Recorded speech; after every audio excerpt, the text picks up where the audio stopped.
Dopo oltre 30 anni si riapre il sipario del Teatro Comunale Politeama di Marostica.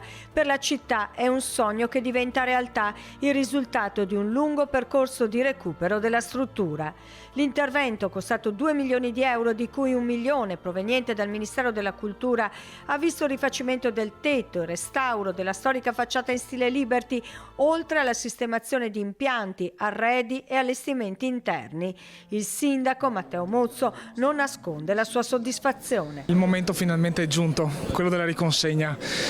Una riconsegna che è stata difficile, che è stata sofferta, che ha visto tante difficoltà, quelle di un cantiere complicato, che si è adattato alle varie complessità della struttura che abbiamo ereditato, che però oggi si riconsegna la città e si apre veramente in tutta la sua bellezza.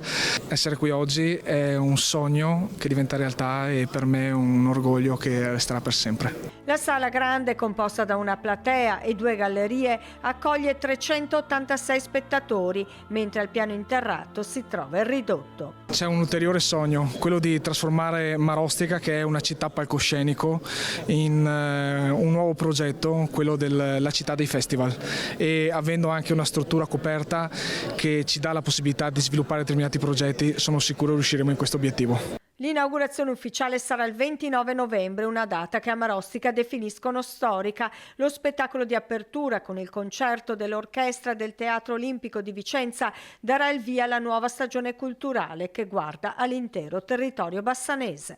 Tante generazioni sono nate e cresciute senza avere la possibilità di entrarci e tante invece ne ricordano i fasti e i lustri.